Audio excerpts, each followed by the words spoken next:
Кеткендей дүние тарылып, әулетің қайғымың жамылып. Өзіңсіз өткіздік бір жылды, сәулелі бейнеңді сағынып. Әкешім, сізді сағына сарла аңсаған күндерімізге жылда толыптау. Уақыт дөңгелегі алға жылжыған сайын, сізге деген махаббатымыз тереңдеп, тау тұлғаңыз көңілімізде биіктей түседі. Өміріміздің әр бетінде көзге ыстық, көңілге жылы көрініп, ұшыраса беретін аяулы бейне бар. Ол өзіңіз едіңіз. Әке деген сөзді енді ешқашан дауыстап өзіңізге айта алмайтынымызды ойласақ қабырғамыз қайсады. Амал нешік? Тәңірдің бұйрығына мойынсұнғаннан басқа қолдан келер дәрмен жоқ. Біздің тұрмыс бұл бір ерекше адам. Оны жақсы көрмейтін, жербетінде адам болмас. Оны білетін адамдардың ішінен. Дос жарам болсын, ағайын тума болсын, құда жекжат болсын, барлығы шынайы, шын жүрегіменен оны жақсы көретін. Сондықтан ол біздер үшін өте қымбат адам. Енді тағы бір ерекшелігі тұрмыстың бұл өте анау құдағайдан бастап бір үлкен жүректі бір-біріне деген езілген сыйластық, махаббаты, сондай жүректен шығатын құрметтері бір-біріне. Сол семьядағы моральдық, психологиялық ахуал ол ерекше өз алдына бір айтатын әңгіме.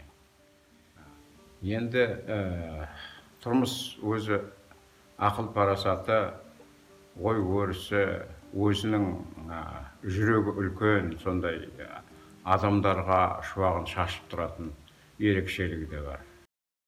Біз көз жазып қалған өмірдегі ең асыл, ең қымбат жан, ардақты әкеміз, Қасым тегі Тұрмыс Аязбайұлы, жайдарыда жайсаң қалпынан таймаған, бар қиындық пен қуанышты бірдей қабылдай салатын ақ жарқын азамат еді.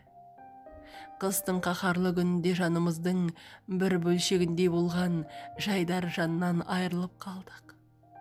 Осылайша жаны көркем, болмысы ерен бір ғұмырдың үлесі мәңгілікке тиді. Ақ пейілмен, кең жүрегімен танылған абзал азамат, адал жар, асқар таудай әке, қимас дос бауыр бола білген ардақты жан Тұрмыс Аязбайұлы ортамызда жүргенде өмірдің жалғандығын сезінбеуші едік.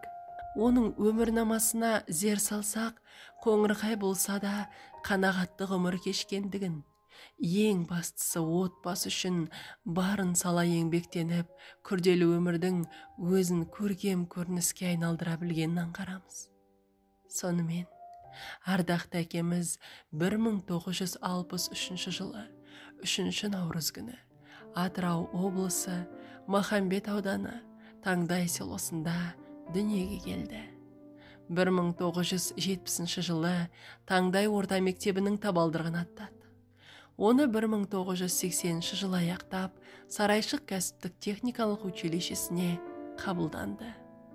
Аталған оқу орнынан жүргізуші мамандығын алып шыққан соң, алғашқы еңбек жолын Қазсельхозтехника бірлестігінде мотор жөндеушінің көмекшісі ретінде бастады.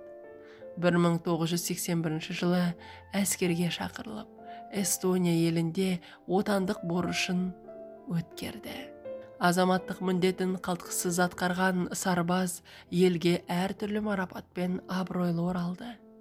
1983 жылдан бастап Бақсай Қаракөл совхозында автокөлік жүргізушісі қызметін атқарады. Кейін мәдениет саласына ауысып, 4-5 жылдай жылжымалы кинооператор болып еңбек етті. 1994 жылы Махамбет аудандық мәдениет бөлімінде автоклуб жүргізушісі. 1998 жылдан бастап Теңізшевройл компаниясында көлік жүргізді. Заман ағымы жылдамалы қызметтен гөрі кәсіпкерліктің берері пайдасы мен маңыздылығын әрбір көзі ашық адамға ұғындырды. Тұрмыс Аязбайұлы да 2004 жылдан бастап жеке бизнесін ашып, табысын еселеуге ұмтылды.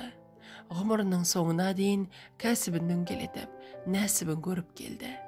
Осылайша еңбек жолындағы оның адал маңдай тері текке кеткен жоқ. Колхозшылығына 2014-тен құдалы болдық, тұрмыс құдамен. Құдамыз енді өте жақсы, жақсы ағайындарына қамқорлап, жан-жаққа да енді құдамыздың көрмеген артында қалған құдағай немерелері көрсін дейміз. Құданың құрастарына ризам, бірге алып жүреді, қамқорлап. Тастамай құдамыз кезінде бірге таныстырып, ағайындай қылып жүрді.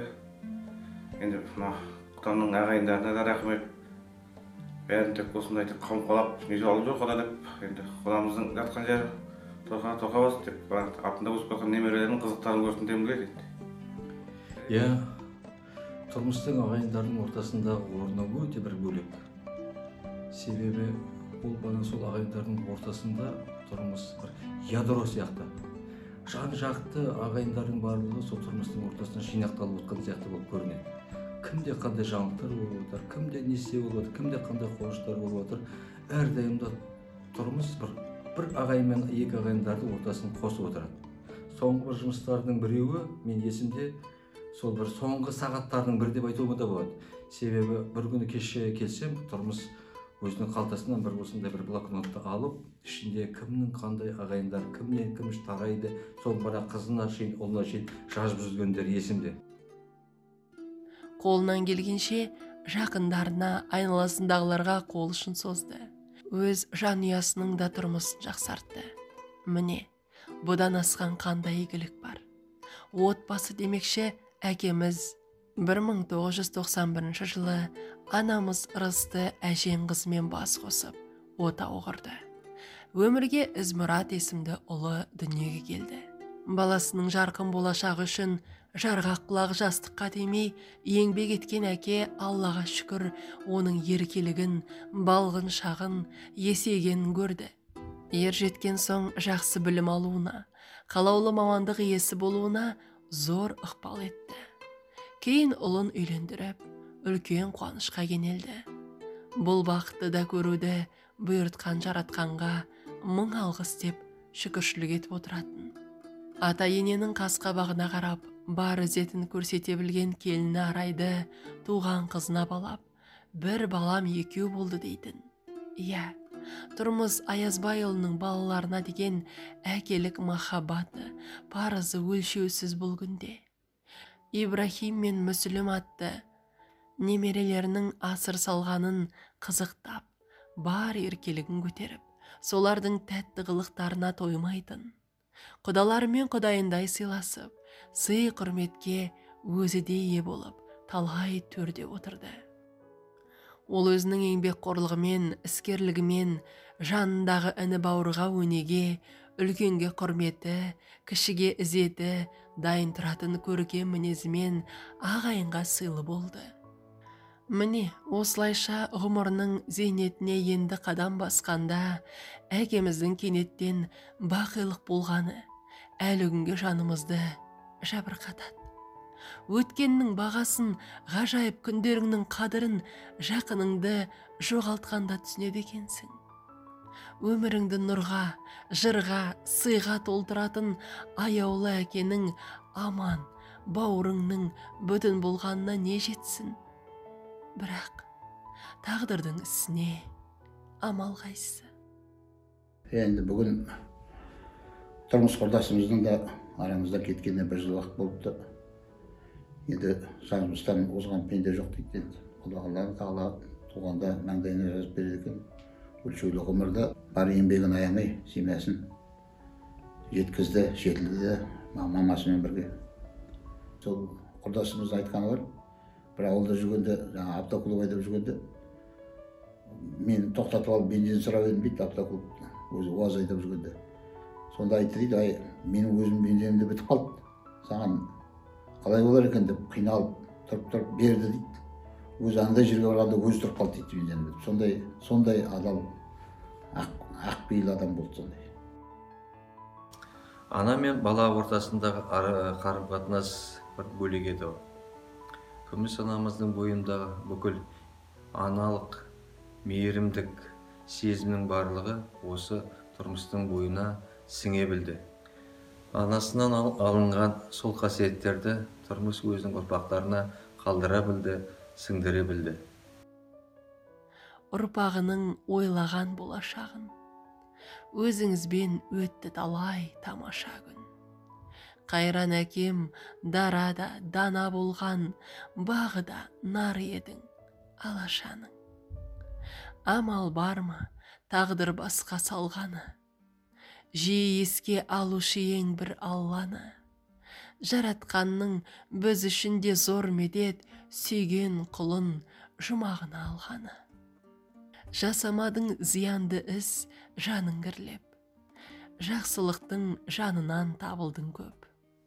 Адал термен өндірдің еңбегіңді, сән салтанат жерімде құрылсын деп. Тәрбиенің құйдың асыл тұнығын, өзіңізден көріп өмір ұғымын. Адалдықты ар ұятты серік қып, сізге ұқсап өсті бір тал құлының.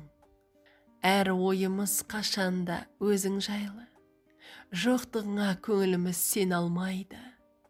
Шүкіршілік етеміз, орныңыз бар, ұрпағың бар, ізіңіз жоғалмайды. Оралмасын сезген соң енді әкем, есті жиып будық біз белді бекем. Бейдауа тіршіліктен бақ тауып ең, жұмағында тербетсін мәңгі мекен. Қазақта әкең өлсе де, әкеңді көрген өлмесін деген нақыл бар. Тұрмыс Аязбайұлы өмірден өткенімен оның жарқын бейнесі, көрсеткен үлгі өнегесі, адамға деген жанашырлығы ел жадында мәңгі сақталады.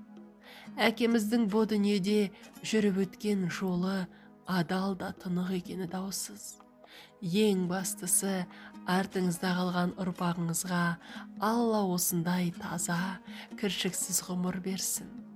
Біз сені әрқашан аза тұтамыз. Рухыңызға табынып, өзіңізді әрдайым сағынып өтеміз. Жатқан жеріңіз жарық, жаныңыз жанаттың төрінде болсын, жан әке.